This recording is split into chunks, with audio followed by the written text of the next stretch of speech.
Мы в Москве. И хоть погода нас не радует, но уже через пару часов здесь начнется настоящая жара. Алания приехала в гости к московскому «Динаму» на полуфинал Кубка России. Специально для этого мы вместе с самыми ярыми болельщиками приехали сюда на автобусе. 8 мая ровно в 8 часов вечера группа болельщиков Алании отправилась на матч.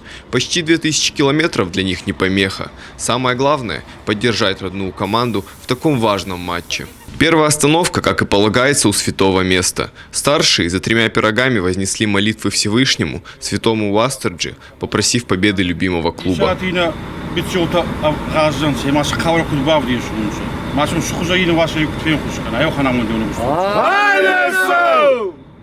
Весь автобус жил в ожидании большого футбола. Небольшие остановки для поддержания боевого духа.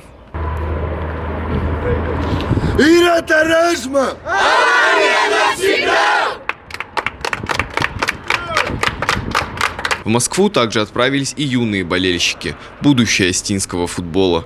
Воспитанники футбольного клуба «Дигара» не остались в стороне, а решили поддержать остинский клуб и перенять драгоценный опыт у таких больших футболистов. Нет, я не устал в поездке. Думаю, что Алания выиграет в этом матче. А с каким счетом? 3-0 где-то. Думаю, 2-2 и по пенальти Алания выиграет. А за счет чего Алания может победить? За счет характера. Несмотря на длинную дорогу, сил у фанатов было полно. Подъезжая к Москве, они начали записывать обращения любимым футболистам. Ростислав, иди в атаку! Эй! Эй! Ростислав, иди в атаку! Эй! Эй! Ночью 10 мая автобус прибыл в Москву. Болельщики ушли отдыхать, ведь через несколько часов им, как футболистам, нужно будет оставить все свои силы на стадионе. Сегодня приехали в Москву за победой. Дай Бог, у нас все получится, мы пройдем в финал. Это будет самая лучшая наша игра. Всем, кто не смог поехать, ребят, вы вот здесь всегда, в сердце. Мы вас ждем.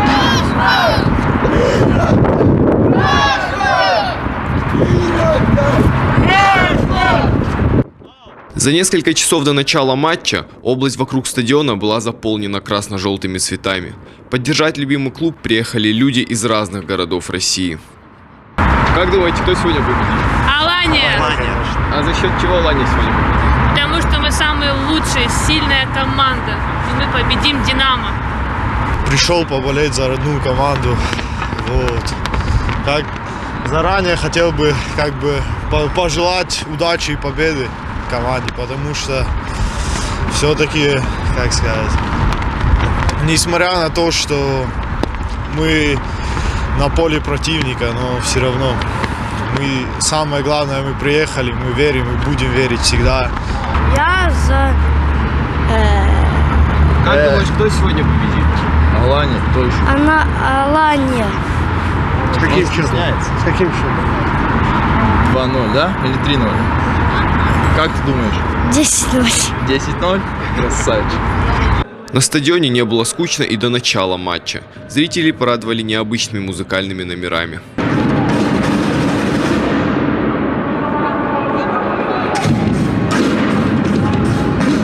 А для некоторых этот матч запомнится точно на всю жизнь.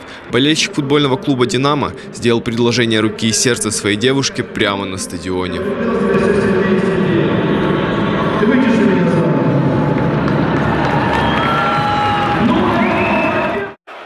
Как и ожидалось, футболистов Алании на стадионе ждала огненная поддержка.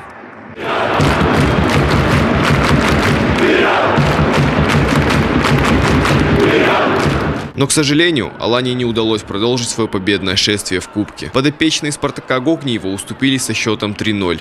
Мячи в ворота красно-желтых забили Федор Смолов, Арсен Захарян и Константин Тюкавин. Доигрывал Владикавказский клуб в десятером. На 73-й минуте был удален Давид Шавлохов. Молодой состав Алании вполне мог рассчитывать на победу. Не стоит забывать, что в прошлой стадии был повержен действующий чемпион России «Зенит». В выход в финал верили и болельщики. Результат игры не ослабил любовь к команде. Футболисты, в свою очередь, поблагодарили их за поддержку.